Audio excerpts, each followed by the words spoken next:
Wow. Ooh. Yeah. What is it good for? Absolutely Man, you not. don't know nothing about no war. All right, hello everyone. Welcome to another episode of War Instincts. This is Mookie, joined again here with Menace and Darth. And today we're going to go ahead and just kind of outline personally like the setup of war as far as like what war offensive teams we're using. Obviously, with my screen being up, it would be more per se as far as like how I set up, my war offensive teams, and then we'll get Menace and we'll get Darth's take on it as far as their opinions, whether they like or dislike my moves here. But I'm going to go ahead and give you a first-hand peek as far as how I go about the whole setup. So hopefully you guys enjoy it. If you agree with my thought process or not, y'all can definitely share that. I won't get offended by any judgments, but it's interesting. I mean, this is kind of the questions that we see within our own alliance a little bit at times, as far as like, oh, who are you using on defense? Who are you using on offense? And that's kind of really what today's video is going to be about, is that we're just going to kind of focus within that setup. So I hope you guys enjoy it, and we'll go ahead and take a look at this here.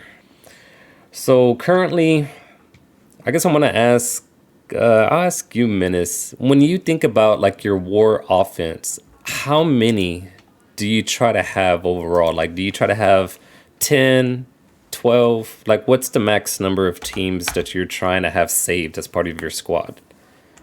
13. 13? Okay. Yep. One for each thing. Like, I got 13 hitter teams, and honestly, with Ravagers, when they get up there, I don't know who'll fall. Probably like Power Armor or something like that. But like I have my hitters, and then I got my mid range that'll clear things, and then I got my that kills a 500k team type of teams. Yeah. And then how about for you, Darth? Same kind of theory. How many teams are you saving? I think I have 14 or 15. There's a couple that are in a few variations. I have enough plug and play characters for theory crafting that I have more teams than I need. But some of them are very low. Like one of them is Power Armor at like 500k, and one of them is Fantastic Four at like 400k. So it's like they're not all of them are big and actually regularly get used. But if we're stressing at the end of the war, they'll usually beat a remaining flight deck team. Yeah. Okay. Well, and I'm gonna apologize in advance. We're gonna hear some typing here, but I'm gonna I'm just showing y'all kind of what I do here. Normally I do it on a notepad, but since I'm on the computer, I'm gonna type in some of the notes, and y'all won't see the notepad. I don't know how to share that. But anyways, I'm going to start making out the list. And this is basically how I kind of go about it. So obviously right here, what you guys can see on my screen, this is going to be the Infinity Watch. That's my first team. I have them all sorted based on team power levels. So it's not in any particular order based on like the number one team. It's just so I know when I get into when I'm looking at the war opponent, I can kind of know off the cuff where I'm at within the team power. Is that within my range or not? So Infinity Watch is the first one. Number two, as you can see right there, that's the Secret Avengers. And I'm going to pause on Secret Avengers yet because I know, well, let me just go through it first. We'll talk about, Darth and Menace's setup in a moment. But right away, I know that Menace has some on defense. So again, that's kind of where we can talk about the differences in a moment. So we got Secret Avengers. Third one right there is the XMen. 4 is actually the Eternals. And what you see right there, that's just a hybrid setup. And that's my speed hybrid. But kind of to the point, I think what Darth is saying, you may see like a 15 or 16 slot here for me because these are like, I call them like the wild card or like the free agent type of plug in, plug out characters. So this varies at time depending on opponents. And we'll talk about that as we get to the bottom. Right there, we got the Black Order still. Make my notes. I'm on number 5 for Black Order. Let me see. And then who's 6? You can see right there, that's going to be the X Factor. And with the Rhino. And then right there, you see, that's who I need to start beefing up. It's going to be this team, and I have started to start putting some more of the resources into them because this is the Weapon X team. And with Weapon X, what I've noticed on high-end teams and stuff that I look into different Discords, Reddits, and so forth, I've been hearing that this is kind of the counter towards Dormammu. And because of that, it just has that feeling that more people are starting getting them at some point. We may face a Dormammu. So I definitely need to get this team up and rolling. But that's they're number 7. Number 8 is my favorite, but it's so hard to try to start really taking the time to invest in them because they're an older team, and that's Shadowland right there. And a lot of T4s have to go into that team, right? Menace. I mean, like, what's your power level for your Shadowland? Do you know? It depends on if we're boosted enough. Something anywhere from 7 to 8, depending on. But yeah, I went all in on them. I love Shadow. They were fun. And if you think about it into stocks, this type of investment, I mean, that really paid you in the whole long run, because in one of Philosopher's recent videos I did check out, I do like watching his war ones. That's kind of where it does give me some insight as far as where the direction that we're going to face as far as teams, offense or defense. But he had Shadowland as one of the top 3 teams, or like with the top 2 tier, or however you labeled them. But basically, they were like right there in the top 4, top 5. So how about for you, Darth? Absolutely. Where do you have them at? My Shadowlands is like 600k or something like that before it's been boosted. They're not big enough to do what Menaces do. Yeah, excuse me, they're 551, not boosted. They're not big enough to do what Menaces do, honestly, but they handle a lot of other stuff. So that's like they're useful at almost any power level because they're so war centric. So maybe I can't go up against an Eternals with mine because I can't delete Nicaris fast enough. But I can take almost any Marauders team. I can take out Doom teams that don't have a tank that pre-taunts so that White Tiger can land the ability block on Doom. Like, there's so much agency with that team. Hell, I use them to clean up super big teams that I screw up on sometimes just because you need that turn 1 immediate ability block. Yeah. And what were you going to say something, Menace? We're going to add about the Shadowland? I was going to say I 100% agree that they were the top, excuse me, one of the top tier teams. Even still, just do on the speed level. It's kind of like other games. Like if you can control the speed, you can control the match, and that's all they're about. They hit hard and hit fast. Yeah. All right. So we'll jump down and get through this list here. So now we got Uncanny. They're set up over here at number 9 on my roster, number wise 10. This one right here is like not a team that I really use. But this is that, what did they call it? I'm trying to think, the Red Skull Zemo. I forget what they call them in general. Hydra 3.0 or something like that. So because of certain matchups where I see Eternals with Doom on defense, this guy Zemo ends up being part of that hybrid Eternals team. And depending on what speed factors they have, I either leave Emma in or put in Loki, or leave them both, or sometimes Cable. So my Eternal team is all over the fence. It really is just from my personal experience on my day-to-day arena is how I kind of figure out what setting I got to do. But anyway, so that's kind of just a mashup team right there. I don't know if I can really count them, so I won't. Here, this is interesting. So here's the skill military. I mean, they're there, so I'm gonna put them on. That's the 10th team on here. And which feeds right into number 11. Right underneath it is the XForce squad. Now you'll notice on my power levels, they didn't even hit over 400. They're about the mid 300s. Boosted, yeah, they go up on the war settings, but I'll pause on them in a moment there. But they are 10 and 11. Now here is number 12. So I'm getting close to that 13 number. Is the Ravagers squad. So Ravagers makes up my 12. And then the 13th. So this is kind of where my dilemma is, and this is kind of the whole purpose of the video, is that on my 13th one, if you look at it, there's an XForce character right there. So that kind of breaks up team number 10 or team 11. So, and there's a new mashup going on, which I thought I saved it. I didn't save it, but it's basically having this team, this Ravager squad right here. You can leave in T'Challa, you leave in Yondu, and maybe you'll help me out here, Darth. I think you leave in Stitcher, and you take out the other two over here on the sides, and you plug in Black Widow and Hawkeye. Right? And so when Black Widow and Hawkeye come part of this team, that's a hybrid team now that you can start facing up almost against any... Black Widow and Red Guardian. Oh, there you go, Red Guardian. So it's Black Widow, So it's only two Black that I'm Widow. keeping. Okay, that's right. So these three are off.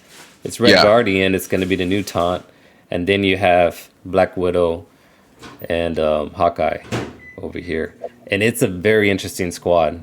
Honestly, I like it to the point that that is going to be my new squad. So I mean, I keep talking about it. Well, I say that, but here's the dilemma, and this is kind of where I can feel Menace being like, okay, wait a minute. So you're gonna break up this team. I'm sorry, you're gonna break up the skilled military team, which yes, they're weak. So my defense and why I'm gonna do it is because really this is only a good team that goes against the Mercs, right? Mm-hmm. And now there's been different hybrid teams going on with Mercs where technically they're just not the basic Merc teams anymore that we see in, at least I see in War, right? Like they're, sometimes you'll see the ones with the Shuri setting up, but now some people may be using them with Doom. Others are putting that Hela, combination. So because of that, and because that's two right there, that's the Black Widow and that's the Red Guardian, that makes me safe to go ahead and build up that hybrid team. I don't know why I keep doing it with XForce, but the reason why I keep thinking of XForce is that I've been breaking this up for the Eternals with Cable. And by the way, what I have done is I've been putting whenever if I see like a weak team and XForce is, you still want to use the speed, right? With Domino and with Negasonic, I actually been putting Punisher in right here. For those that wonder what I do when I take Cable out, I put Punisher and I still use him sometimes. But anyways, I mean, I guess we won't have to stay to time and see me set up the roster. But the reason, let's just go to the video. I'll just do that. It's easy. I wanted to show you guys like a visual. So let's go ahead and take a look at this team. So let me jump over to another screen here in a second. And it's right here. All right, here we go. All right, so like, to me, it's like a Shadowland team. And what I mean by that is like, really this... She's going to do the ultimate. She's going to give them the speed. That's the one thing that I noticed within the Ravagers when you use the full squad, the full 5 of them, they're a bit slow to kind of get going. So what's interesting with here is that when you add, Black Widow into it, I mean, she's right off the bat, she's going to give them the speed. Boom. Right? So when she gives them the speed boost, then that's going to go ahead and allow this guy to do his turn, which I haven't put any T4s into this, all the people, but now he does the rewind right there. Now you got the speed rewind. And shout out to Dorky Dad, by the way. I mean, I'll put a link onto his video. That's where I saw it from. And I know OMG mentioned it on one of his store videos that he has on there, offer reviews. But yeah, but you can use, this whole concept is just genius to me. So now you do the rewind. And then because of, her speed boost, meaning Black Widow, now you're going to get T'Challa over here that's going to go ahead and start stealing the energy. And this is where there's going to be some misplays on my part because it's brand new. I'm just still working on them. But the theory is against like a Doom team, you want to go after Doom and you'll steal Doom's energy. So depending on who the defense is, whoever has the biggest threat with their abilities, you can go ahead and steal the energy from it and target them with the special.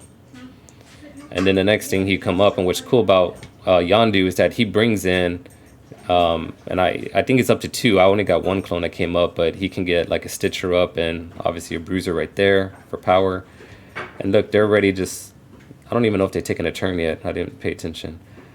But you get control of the match, and that's kind of why I used the example of a Shadowland. Because now you get all this manipulation going on where you got speed going, you got the rewind over here with Hawkeye, you got blind that he can also pose, so he's kind of like your Moon Knight. And then you got everybody else. Now you got the new trait about stealing ability, but then now he's in the middle of these two, so he's getting those buffs. It's just, it's crazy. So I just wanted to share that there.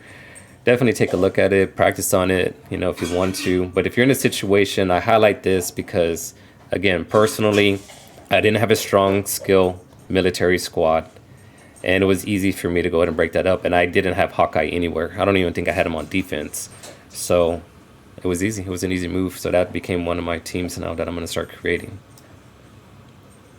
But yeah, I mean, as I'm like switching screens here, I mean, what do you guys think? I mean, is that, I really want to ask Menace that question, because I know you're one of the ones that just, you hate breaking up teams, right? You kind of like keeping them together. You're not too much into the whole hybrid thing.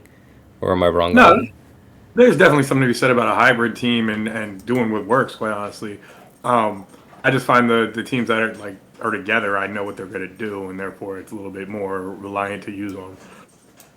As you mess with these hybrid teams, you'll learn the same thing, and it's just there's always a natural synergy with the team that's supposed to be together versus hey, Okay.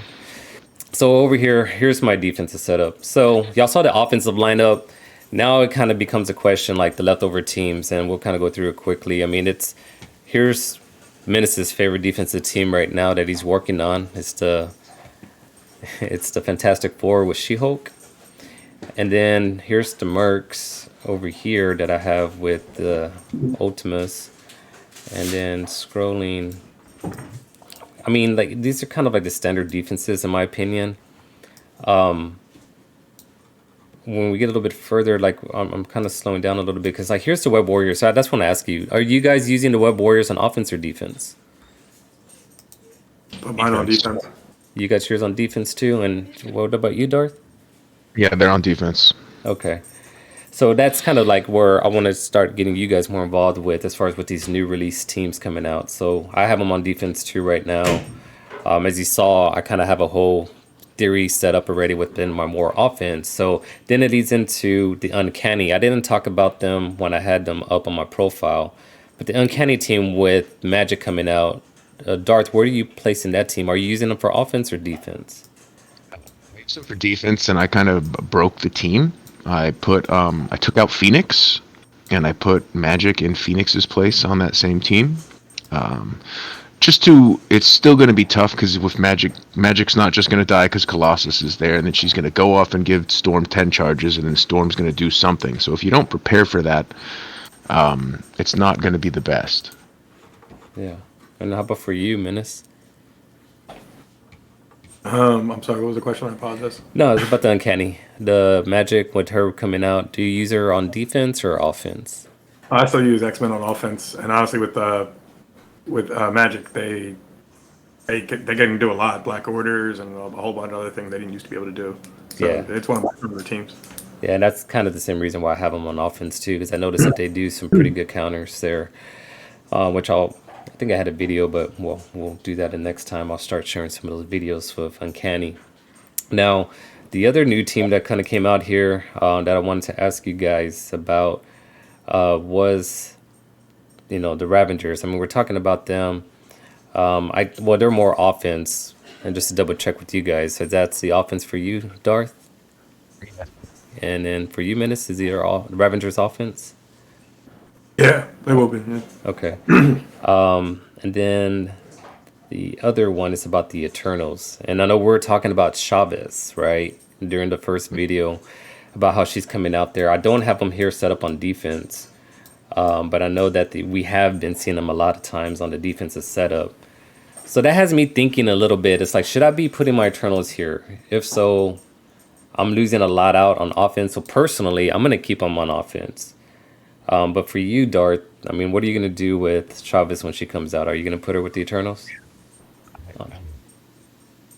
The cake, and I want to eat it too. I'm kind of in the same boat you are. I'd love to see what they did on my defense, but I don't know if I'm willing to pull off an offensive team that's that great. What I am willing to do is to break up one of my mediocre teams and slap her in there just to see if that changes anything. Yeah. I'm gonna keep my Eternals on offense. Honestly, it's just I can't see myself not doing that. Now, if I was in Menace's situation and still putting up the kind of numbers offensively that Menace puts up without his Eternals on offense, then I would probably swap one of the characters on that team for America Chavez just to speed them up even more. Yeah. That's exactly what I'm gonna do. Yeah, you're in an easy situation. The only thing that I'm obviously stride for stride with Darth in the same position as far as like, okay, I don't know how I can pull him up because we've been using them so much on offense, especially to counter the other Eternals, right? So we're like in that predicament that we kind of need them, especially with our group because some people are using their Infinity Watch. That's more the true good counter to use against the Eternals is Infinity Watch. But for the most group in our level, we see some of our people's, our mates still using them against the Heroes for Hire or some other type of counter. So when I see that, I realize like, damn, I need to have the Eternals to counter Eternals now. So really, I guess what may change it for me as far as putting them somewhere here defensively is going to be that whole hybrid Ravager setup. Just trying to think about, there's another setup that I haven't shown, but Emma can be part of the Ravagers as well to counter the Eternals. And as you notice, I didn't have Doom over here. So that's, I mean, I'm kind of in a situation, I didn't have it pre-planned yet. I'm doing this off the cuff, and I'm not going to, get you guys all too caught up as far as on what I'm going to end up doing. But I'll share later on the next video or so about where I put the Doom, because that's a big question. I think it is better on theory to have Doom on defense. And so, like, Darth, where do you have your Doom? I'm assuming, is he on defense? My Doom is currently on defense, but he's on some weird hybrid mishmash team just designed to maybe let him go off. Yeah. And I know Menace, you have him on defense, right? Yeah, I have him on the Brotherhood thing. Okay, like over here, you see, and I had him there too. But when I see so many counters going on and punch-ups going on with that X-Force beating them, I'm like, man, I just kind of start feeling like maybe it is a waste. I'm not getting any war victories off of it. So my theory is, let me go ahead and pull him off, got him off, and put him on offense to use him as a counter, as a potential punch-up on different meta defenses. And that's kind of what that whole setup was. There's also where you could put OG Star-Lord T'Challa next to your Doom to go in and get the ultimate off first and knock out the Eternals. But what I've noticed is that everybody's Eternals are so strong that I can never get Doom's flip to work. Like, it's very key to get Doom to flip the Eternals defensive up to defensive down. And if that doesn't happen, you're going to lose. So that's probably where you guys had seen some of my war losses there. It's all just kind of theory playing, but I'm still practicing it. I'll keep you guys posted here next week on the War Instincts on what I'm going to do with that. But is there anything else that you guys wanted to add as far as on what you're doing with your teams or defenses, or something that I did that you have a question about? Oh, I think that's a really smart setup for your new warriors. If you want to talk about that, if you're going to use your new warriors on defense, which I've been considering doing, I think that you have a really smart setup there. Yeah, so this whole theory right here is obviously I need to boost them up a little bit stronger, but I fortunately pulled a 7 red on to Drax. Yeah, and so he's the taunt to that way, because we did talk on whether this video or the prior video, but Darth did talk about like you definitely want to control Dagger, but by putting a taunt on there takes that away. But the stronger he is, the better, so that way they can get stuck and punch through him before they can go after one of the key members. So that's a theory. And then the other thing is, if you go with the Shadowland or someone that's going to kind of start flipping and putting negative effects, then that's where Squirrel Girl comes into play with her quick, heal method, as far as on her being able to take off those buffs or debuffs. But yeah, that's the theory behind that one. Trying to see if there's anything else here. But Defense is going to get even better on Tuesday or Wednesday. She's going to get stat boosts. She's going to get kit boosts. Like, it's going to look good, man. Having Squirrel Girl built up now doesn't look as foolish as it did a week and a half ago. Yeah, definitely. All right, guys. Well, hope you guys enjoyed the video there. Let us know if you have any thoughts or opinions about my setup. But yeah, stay tuned. Next week we'll go ahead and have a little more in-depth video, more prepared as far as giving you visualizations within like the videos of some more attacks, some screenshots of punch-ups, things like that. So we'll definitely keep you in the loop on the next week's War Instincts. So appreciate you guys tuning in, and enjoy the rest of your week.